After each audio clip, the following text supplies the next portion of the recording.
Indian സിനിമയിലെ super നായികയാണ് Aishwarya Rai. ലോകസുന്ദരി പട്ടം നേടിയാണ് Aishwarya സിനിമയിലെത്തുന്നത്. തമിഴിലൂടെയായിരുന്നു Aishwarya career ആരംഭിച്ചത്. പിന്നാലെ ബോളിവുഡിലെത്തുകയായിരുന്നു. അധികം വൈകാതെ തന്നെ ഇന്ത്യൻ സിനിമയിലെ താരറാണിയായി ഐശ്വര്യ റായ് വളരുകയായിരുന്നു. ബോളിവുഡിൽ സജീവമായിരിക്കുമ്പോഴും തമിഴിലും ഐശ്വര്യ അഭിനയിച്ചു പോന്നിരുന്നു.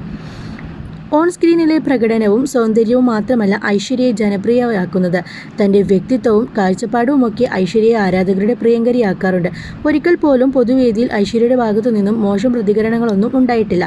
നാളിതുവരെ സെറ്റിൽ എന്തെങ്കിലും പ്രശ്നം ഐശ്വര്യയിൽ നിന്നുണ്ടതായി ആരും ആരോപിച്ചിട്ടുമില്ല.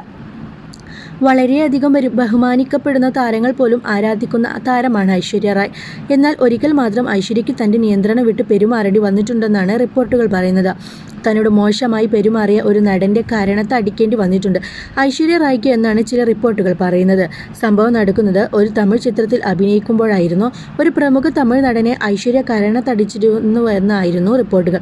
സിനിമയുടെ ഷൂട്ടിങ്ങിനിടെ നടന്ന ഒരു പാർട്ടിയിൽ വെച്ച് നടൻ മോശമായി സ്പർശിച്ചപ്പോൾ ഐശ്വര്യ നടൻ്റെ കാരണത്തടിച്ചു എന്നായിരുന്നു വാർത്ത. എന്നാൽ ഗോസിപ്പ് കോളർ ആ നടൻ ആരാണെന്ന് വ്യക്തമാക്കിയിരുന്നില്ല. പക്ഷേ സോഷ്യൽ മീഡിയ ചില കണ്ടെത്തലുകൾ കണ്ടെത്തി. സോഷ്യൽ മീഡിയയിൽ ചിലർ പറഞ്ഞത് ഐശ്വര്യ കാരണത്തടിച്ച നടൻ അബ്ബാസ് ആണെന്നായിരുന്നു. കണ്ടുകൊണ്ടേൻ എന്ന ചിത്രത്തിൽ ഇരുവരും ഒരുമിച്ച് അഭിനയിച്ചിട്ടുണ്ട്. സിനിമയിലെ ഒരു ഗാനരംഗത്തിനിടെ അബ്ബാസ് ഐശ്വര്യയോട് അപമര്യാദയായി പെരുമാറിയെന്നായിരുന്നു ഗോസിപ്പുകൾ.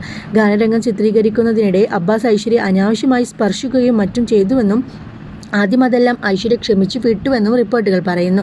എന്നാൽ അബ്ബാസ് അതിന് വിട്ട് പെരുമാറാൻ തുടങ്ങി. അതോടെ ക്ഷുഭിതയായ ഐശ്വര്യ അബ്ബാസിൻ്റെ കാരണത്തടിച്ചു എന്നാണ് റിപ്പോർട്ടുകൾ പറഞ്ഞത്. ഇതോടെ നാണം കെട്ട നടൻ ദേഷ്യത്തോടെ കാരവാനിൽ കയറി ഇരിക്കുകയായിരുന്നു.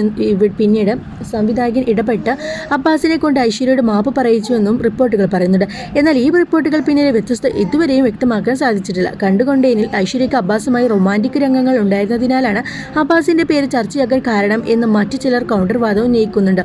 അതേസമയം ഐശ്വര്യ റായ് ഒടുവിലായി അഭിനയിച്ചത് പൊന്നിയിൻ സെൽവന്റെ രണ്ടാം ഭാഗത്തിലാണ്. ഇതിനിടെ ഐശ്വര്യയും അഭിഷേകും പിരിയുന്നതായി റിപ്പോർട്ടുകളുണ്ടായിരുന്നു. മാസങ്ങളോളം ഇതുമായി ബന്ധപ്പെട്ട റിപ്പോർട്ടുകളുണ്ടായിരുന്നു.